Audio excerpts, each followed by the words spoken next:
И Синот Божи Исус Господ рече: Јас сум патот, вистината и животот, никој не доаѓа кај Таткото освен преку мене. Затоа одете по целиот свет, поучувајќи и проповедајќи го Евангелието на секоја личност до најкрајните делови на земјата. InTouch, поучувачка служба на доктор Чарлс Стенли. Следно на програмата InTouch, преобразувачката Божја благодат. Бог вели дека не предодредил тебе и мене да се усогласиме со сличноста на Неговиот Син, што значи дека Божјата крајна волја за секој верник е да се сообразиме со сличноста на Неговиот Син. Тој го започнува тој процес првично кога ти и јас сме трансформирани преку Неговата благодат во искуството што го нарекуваме спасение или ново раѓање. Тоа е почетокот на тоа што не усогласува со сличноста на Христос. И така, целиот остаток од нашиот живот ние сме поттикнати, насочени и под влијание во таа насока. Сега има многу работи што влијаат на нашиот живот и на промените во нашиот живот.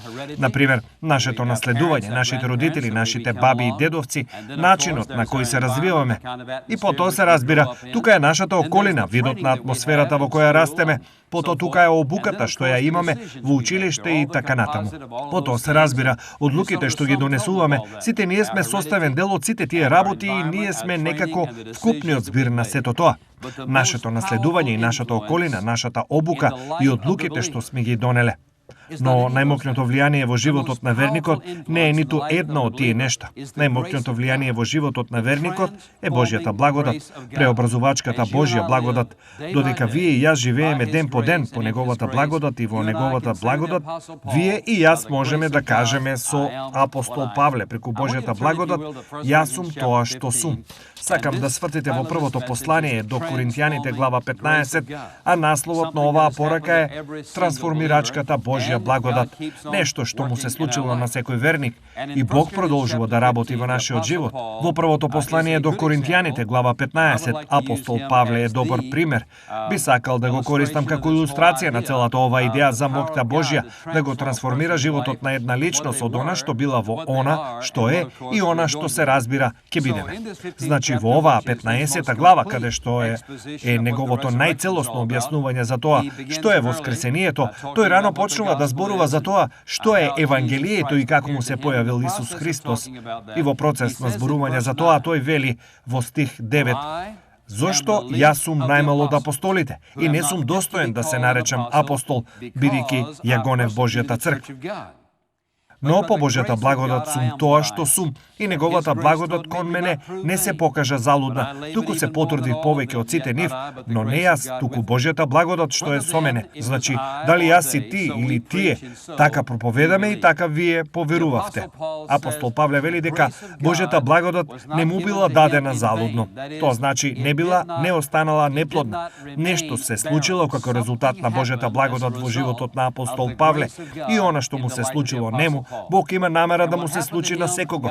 Затоа сакам да го погледнете неговиот живот како илустрација на целиот овој принцип на преобразувачката Божја благодат, што веќе се случила во вашиот живот, ако сте верник. Првото нешто што сакам да го забележите овде е преобразувачката Божја благодат, што го преобразила апостол Павле од грешник во светец. И кога тој вели во овој пасус: Неговата благодат кон мене не се покажа залудна. Слушајте, секој што го слушнал Евангелието Христово и го отворил тоа Евангелие, кој ја отворил љубовта Божја, простувањето Божјо, Божјата љубезност, Божјата великодушност, секој човек што го отворил тоа со отфрлање на Неговиот Син, во суштина ја направил Божјата благодат кон нив залудна. Тоа е празно затоа што тие не го прифатиле Христос, не ја прифатиле Неговата благодат, Неговата прошка, не ја прифатиле Неговата добрина. И така, изразувањето на Божјата благодат кон таа личност резултирала како залудно, празно е. Ништо не се случило како резултат на тоа. Но Павле вели, тоа не ми се случи мене. Тој вели, Божјата благодат, вели тој, кон мене не се покажа залудна. Се случило нешто чудесно. Кога се случи оваа трансформација, она што се случи беше, вели тој, јас се преселив во темнина во светлина, се преселив од смрт во живот, се преселив во текот на овој свет, во текот на царство. Тој вели, Нешто радикално се промени во мојот живот. Беше толку радикално што рече: сега сваќам дека јас станав ново создание во Христа Исуса. Секој што ја искусил Божјата благодат во спасението е сосема ново создание. Тој вели во 2 Петар: ние станавме учесници во неговата божествена природа. И гледате, идејата за трансформација значи промена во природата, промена во состојбата, промена во карактерот и може да биде, се разбира, промена во изгледот. Сега, слушате внимателно, постои само еден начин да бидете прифатливи во очите на Бог. Ако добрите дела и тоа што сте добри и религиозни би ве направиле прифатливи во очите на Бог, апостол Павле никогаш немаше да го напише она што ќе го напише. Во Филипјани глава 3 тој зборува за тоа на што се подпирал за да биде прифатен во очите на Бог. И затоа вели, стих 4: иако јас самиот би можел да имам доверба во телото, тоа е доверба во Бог, дека Бог би го прифатил врз основа на неговата лична човечка природа, неговите добри дела. Тој вели, иако јас самиот би можел да имам доверба дури и во телото, ако некој друг има намера да се надева на телото, во своите добри дела и во својата добра природа, тој вели, јас многу повеќе.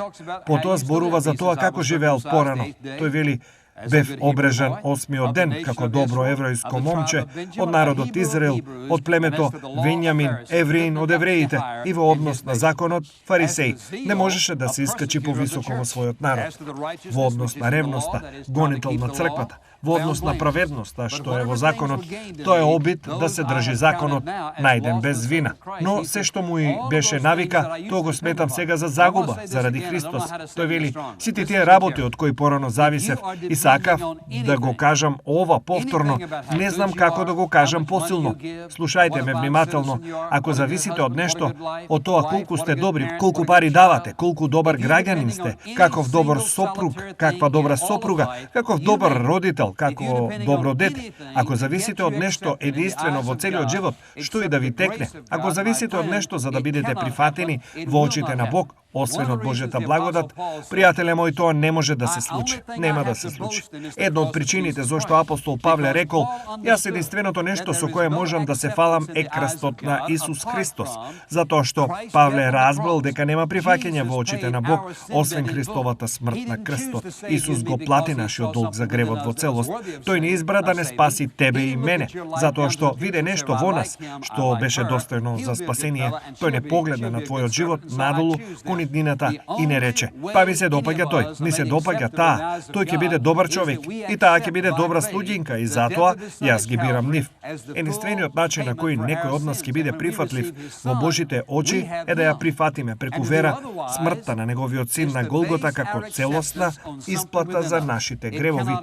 И ние го примаме неговиот син, ние го имаме него, а да се прави поинаку значи да го базираме нашето прифаќање на нешто во нас. Тоа не може да се случи. Нема да се случи. Никогаш не се случи. Нема да се случи. Апсолутно е невозможно да се случи. Кога размислувам за милионите и милиони луѓе кои не знаеки, но искрено веруваат дека ги бидат прифатени во Божите очи, врз основа на тоа колку се добри. Сакам да ти кажам, пријателе мој, дека ми е жал што мислам дека ќе го живееш целиот свој живот и ќе умреш во незнаење и слепило, откако си бил избавен од сатаната и од лажната доктрина што те научил, дека ќе бидеш прифатен во Божите очи затоа што си бил добар. Ако има некаква илустрација за тоа овде, тоа е во животот на апостол Павле, бидејќи тој вели дека сите оние работи што ги сметал за вредни овде во Филипјаните, сите оние работи што ги сметал за вредни и што би ги направиле прифатен во очите на Бог, тој рекол дека има искуство со кое сватил дека тоа никогаш не може да биде. И затоа овој човек, кој бил најлошиот непријател на црквата на Исус Христос во своето време, станал нивни најголем промотор, нивна најголема вредност, најголем инструктор, нивни најголем учител, најголем мотиватор, нивна најголема инспирација. Човекот кој бил нивни најлош непријател станал нивни најмил пријател. Дозволете ми да ви поставам едно прашање. Сега, еве ја ужасната грешка што ја прават луѓето. Слушнете ме внимателно. Многу луѓе велат: па јас би бил спасен, но има некои работи во мојот живот што треба да ги исправам. Бог не би ме прифатил каков што сум. Кога ќе се осврнам на моето минато и ќе видам колку грев, непослушност и прекршување на Божиот закон сум прекршил се во Библијата. Дозволете ми да ви поставам едно прашање. Што исчистил апостол Павле во својот живот? Ниту едно нешто. Знаете зошто? Размисли за ова. Се сеќаваш ли што рече Павле во Ефесјаните, глава 2? Тој рече, каде што во минатото ние бевме такви мртви во престапи и гревови, дозволи ми да ти поставам едно прашање. Дали некогаш си видел мртов човек како се бања? Никогаш не си видел мртов човек или жена да прави нешто затоа што е безживотен. Слушајте, лице кое е духовно мртво не може ништо да исчисти, во него нема сила да исчисти.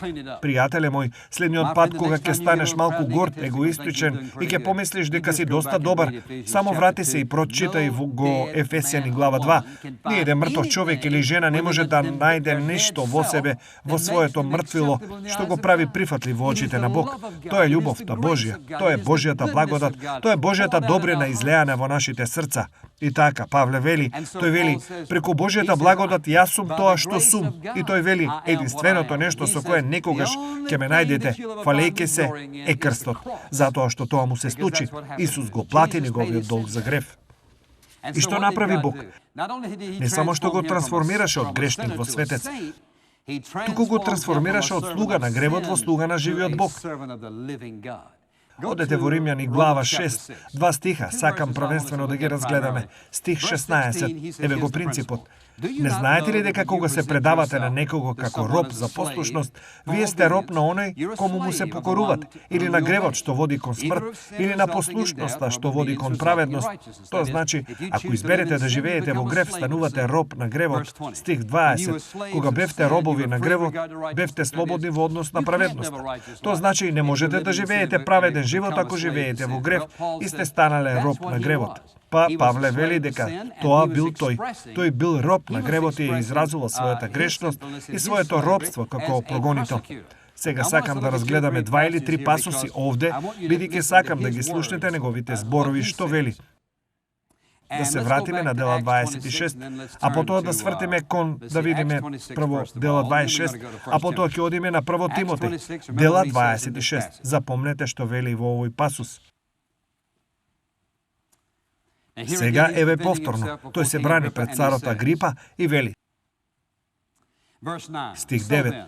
Така и јас мислев дека морам да направам многу работи непријателски против името на Исус од Назарет. Сакам повторно да го кажам ова, пријателе, ако ти си еден од оние луѓе на кои од некоја причина можеби нешто се случило. Еве зошто се случува. Може би си еден од оние луѓе на кои нешто се случило, токму во твојот живот и те направило луд кон Бог, непријателски настроен кон Бог и го истураш тоа непријателство и тој гнев врз Божиот народ. Послушај го овој пасус. Така и јас мислам дека морам да направам многу работи непријателски против името на Исус од Назарет. И токму ова го направи во Ерусалим. Не само што затворив многу светии во затвори, откако добив овластување од првосвештениците, туку и кога бев осуден на смрт, јас одобрував. Туку и кога беа осудени на смрт, јас одобрував. И бидејќи ги мачев често во сите синагоги, се обидував да ги принудам да хула и бесно разбеснат на нив, ги гонев дури и до тугите градови. Еве еден човек кој го мразеше Господ Исус Христос целосно во измама за тоа што е вистина и што не вистина. Одете во прва Тимотеј. Павле овде повторно зборува за ова арогантно непријателство, овој гнев, оваа горчина, оваа огорченост, оваа решителност да се уништи се што беше христолико. Велите, сега, зошто ни го кажуваш тоа? Доаѓам до тоа. Слушајте, стих 12 од прва Тимотеј глава 1. Му благодарам на Христос Исус, нашиот Господ, кој ме зајакна бидејќи ме сметаше за верен, ставајќи ме во негова служба, иако порано бев богохулник и прогонител. Слушнете ја оваа фраза. И насилен агресор. Насилен агресор. И сепак ми беше укажана милост, бидејќи постапував не знаејќи во неверие, и благодатта на нашиот Господ беше повеќе од изобилна со мене, со верата, заедно со верата, љубовта што се наоѓаат во Христос Исус. Верна е изјавата. Заслужува целосно прифаќање дека Христос Исус дојде во светот да ги спаси грешниците, меѓу кои јас сум прв од сите. Сега, погледнете го ова, ми се допаѓа ова. И сепак поради оваа причина, иако тој беше толку злобен, и сепак поради оваа причина, јас најдов милост за да во мене како прв од грешниците, Исус Христос го покаже своето совршено трпение. Погледнете го ова. Тој вели дека Бог го спасил како демонстрација на Божјото совршено трпение, како пример за оние што ќе поверуваат во Него за вечен живот. Павле рече, една од причините, тој беше убеден дека Бог го спасил, беше ова. Внимавајте, затоа што тој велеше: сакам светот да знае дали јас можам да го спасам тоа, дали можам да го спасам него, дали можам да дојдам од никаде, така да се каже, да го соборам, да го заслепам и да го трансформирам оној што е жив, кој не може да се трансформира со Божјата благодат. Не можат да бидат опростени за нивниот грев, не можат да бидат искупени, помирени и оправдани. На кој од нас не може неговиот живот или незиниот живот апсолутно, целосно да се промени со Божјата благодат? Павле рече: еве го трпението Божјо во совршенство. Што значи тоа?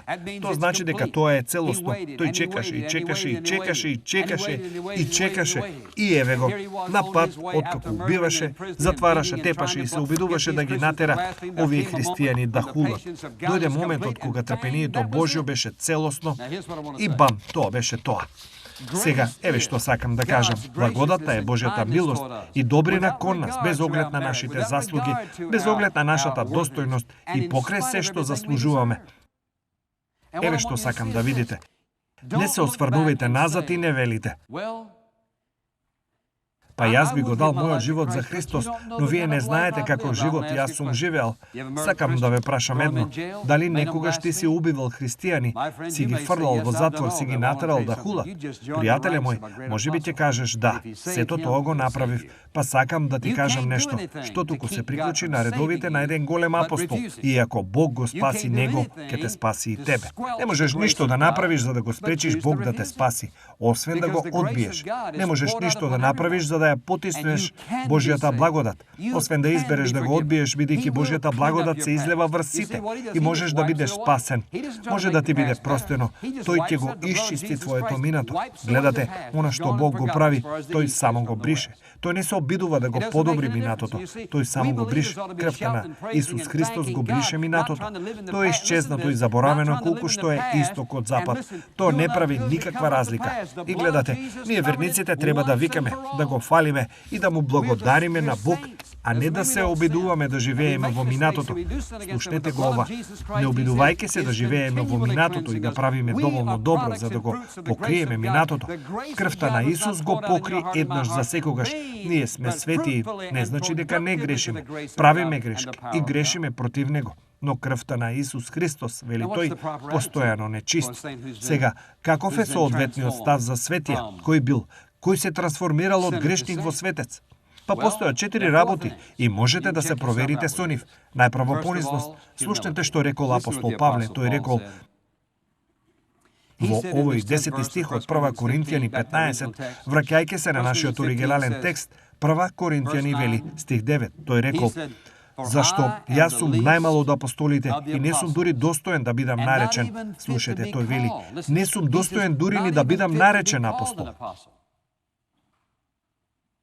Погледнете во Ефесјани, глава 3. Во глава 3 од Ефесјаните тој вели: пред се во 1 Коринтијани, глава 15, тој рече: јас дури и не сум достоен да се наречам апостол.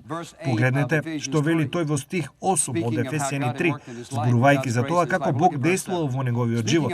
Божјата благодат во неговиот живот. Погледнете го стих 7, зборувајќи за Евангелието, тој вели: на која му станав слуга според дарот на Божјата благодат, која ми е дадена според действото на неговата сила, мене, најмалиот од сите светии. Погледнете го ова. Еве еден човек кој е најистакнат во светот од своето време како мисионер и како проповедник на Евангелието. Тоа вели тој вели: о, дозволете ми да ви кажам, јас сум најмал од апостолите, јас сум најмал од светиите. Но вратете се на 1 Тимотеј глава 1. Се сеќавате ли што рече овде? 1 Тимотеј глава 1, тој рече: сакате да ми кажете нешто што е вистина, евангелска вистина, ништо друго освен вистината. Па нека ми помогне Бог. Тој рече: еве ја, доверлива изјава, заслужува целосно прифаќање е дека Христос Исус дојде во светот да ги спаси грешниците, од кои јас сум прв од сите. Кога ќе ги подредите? Вели Павле: јас сум напред. И знаете што? Вие нема да најдете гордост во срцето на маж или жена што ја разбира Божјата благодат. Нема да ја најдете затоа што таа личност секогаш ќе ги насочува луѓето кон Христос, кон Бог. Се е од Бог и од никој од нас. Не се од Христос и ништо од нас. Нема да има никаква ароганција и гордост кај личноста што ја разбира Божјата благодат. Значи, пред се духот на понизност. Вториот став што сакам да го забележите овде е чувството на обврска. Слушнете што вели Павле. Сега да се вратиме на Прво Коринтијани 15. Забележете што вели во овој пасус. Тој вели дека Божјата благодат не била излеана залудно врз него и тој вели, но со Божјата благодат јас сум тоа што сум. Значи, тој му ја дава заслугата на Бог, духот на понизност и неговата благодат кон мене не се покажа залудна, туку се трудев, дури повеќе од сите нив. Знаете што зборуваше тој? Тој беше толку благодарен на Бог, беше толку преплавен од Божјата благодат и Божјата добрина кон него. Тој знаеше дека се движи во погрешна насока и затоа сите негови сведоштва. Тој сведочи за тоа колку бил ужасен прогонувајќи ја црквата. Тој вели, но погледнете, еве што направи Бог, а сега еве што правам јас. Бог го повика да проповеда. Тој рече во Галатјани глава 1, од утробата на мајка ми. Бев оделен од утробата на мајка ми за да го проповедам неистражливото богатство на Божјата благодат. И така, тој го даде својот живот, патувајќи насекаде. Ако прочитате, ако погледнете на задната страна од вашата Библија во тие мапи и ги погледнете сите негови мисионерски патувања, прочитајте ја книгата Дела апостолски и сите привирења, болки во срцето, крвопролевање и различните тешкоти и работи низ кои Павле морал да помине. И што прави тој? Тој само го слави Бог за привилегијата. Дозволете ми да ви поставам едно прашање. На кои практични, објаснети и дефинирани начини ви изразувате благодарност и славање кон семокниот Бог, што ве спасил преку неговата благодат. Слушайте, апостол Павле бил спасен преку Божјата благодат за да направи што? Да им каже на другите луѓе што му се случило. И тоа е она што го рече Ананија. Тој рече, Бог сакам да и каже што ти се случило. Ако размислувате за тоа што Бог направил во вашиот живот, може би поминувате низ тежок период, но помислете како би било без него. Размислете. Ако мислите дека е лошо, помислете како би било без Бог. Ние треба да бидеме толку благодарни, толку преголема благодарни на Бог, што мора да го кажеме тоа. Мора да го споделиме. Мора да му кажеме на некого дека Бог е Бог на љубов, добрината, милоста и љубезноста. Вчера дојдов од конференција и излегов од хотелот да го земам мојот автомобил и еден човек стоеше токму со својата голема црна шапка, целиот облечен во униформа што ја носат и рече, доктор Стенли, јас порано бев член на вашата црква. Реков, добро. Почнахме да разговараме и го прашав, што правиш сега? Тој рече, сега сум директор на млади и работи во хотелот, таму надвор нешто како угостителство. Јас реков, па кажи ми што се случува со тебе. Тој рече, една недела вие проповедовте и рековте, ако само седите тука и не му служите на Бог и вашиот живот не се брои, тогаш вие живеете во грев. Тој рече, тоа ме погоди како меѓу очите. Тој рече, донесов одлука тоа утро дека ќе му служам на Бог некако. Тој рече, почнав да го молам Бог да ми покаже што да правам. И сега сум директор на млади. Јас го велам тоа доста често. Знаете зошто? Додека секој еден осамен од вас не стане и не почне да работи за Бог, прави нешто за царството. Слушайте, вие имате порака да споделите. Не можете да ја задржите љубовта кон Бог за себе. Кога има цел свет луѓе кои страдаат, умираат во агонија, тага, фрустрација, гнев, непријателство, горчина, огорченост, разочарување, депресија, очај, а вие го имате одговорот. Гледате, ако јас ја разбирам таа Божја благодат, ќе имам чувство на понизност. Второ, ќе имам чувство на обврска и трето, ќе имам чувство на зависност. Погледнете го ова. Да се вратиме на 15-тата глава. Тој вели, но со Божјата благодат јас сум тоа што сум и неговата благодат кон мене не се покажа залудна. Туку се трудев повеќе од сите нив, но не јас, туку Божјата благодат со мене. Павле рече, не бев јас. И колку пати Павле вели, не јас, туку Христос Исус кој живее во мене. Тој вели, јас не се трудев во своите напори. Тој рече, слушајте, внимавајте. Истата благодат, добрина, љубов и моќ Божја, што доведува до трансформација на нашето искуство од грешник во светец, е истата милостива љубовна моќ Божја, што е на дело во вашиот и мојот живот секој ден. И тоа значи, ние не мораме да се подпираме на себе, на нашата собствена мудрост, на нашите собствени способности, таленти и сила. Тоа е Христос. Слушајте, воскресен пуснатиот Христос. Затоа Павле рекол, пред се, што сакам да знам? Еве што сакам да знам. Сакам да ја доживеам моќта на воскресението на Исус. Тој рекол, сакам во мојот секојдневен живот да ја доживеам истата моќ што го воскресна Исус од мртвите. И рекол дека таа моќ е Божјата благодат што работи во мене и преку мене. Духот на понизност, духот на оврска мотивиран од љубов и мотивиран од сознавање и благодарност кон Бог. Духот на апсолутна и целосна зависност од Бог. И последното е дух на апсолутна доверба. Погледнете ги овие стихови 6 и 7 од 2 Тимотеј, глава 4. Веќе се излевам како жртва, леаница, и времето на моје заминување дојде. Ја водев добрата борба, ја завршив трката, ја зачував верата. Во иднина, некаде некогаш, ми е ставен венецот на правдата, кој Господ, праведниот судија, ќе ми го додели во тој ден, и не само мене, туку и на сите што се радуваат на неговото појавување. Каков прекрасен пример за преобразувачка моќ на Божјата благодат, што можеше да земе човек кој непријателски, луто, горчливо, убиствено му се спротивуваше на Христос и да го трансформира во најголемиот мисионер што светот некогаш го познавал, и човек кој ја разбираше Божјата благодат, како што никој човек не ја разбираше, и кој апсолутно, без никаква резерва, се посвети на проповедањето на Евангелието Христово. Сакам да ви поставам уште едно, последно прашање. Додека размислувате за сите добри работи што Бог ги направил за вас и за се што тоа е во вас денес, а потоа размислувате за тоа што вие правите за Неговото царство, освен спасението, дали Божјата благодат е излеана во вашиот живот залудно? Дали сте ја чувале за себе? Или дали има нешто што гори во вас што не ви дозволува да бидете тивки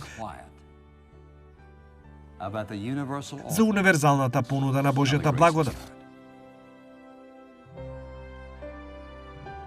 Ако сте биле благословени од денешната програма, ве молам посетете не на веб страната intouch.org.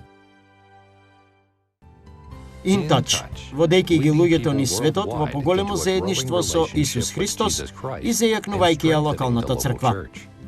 Оваа програма е спонзорирана преку службата InTouch и е овозможена преку Божјата благодат и вашите верни молитви и дарови.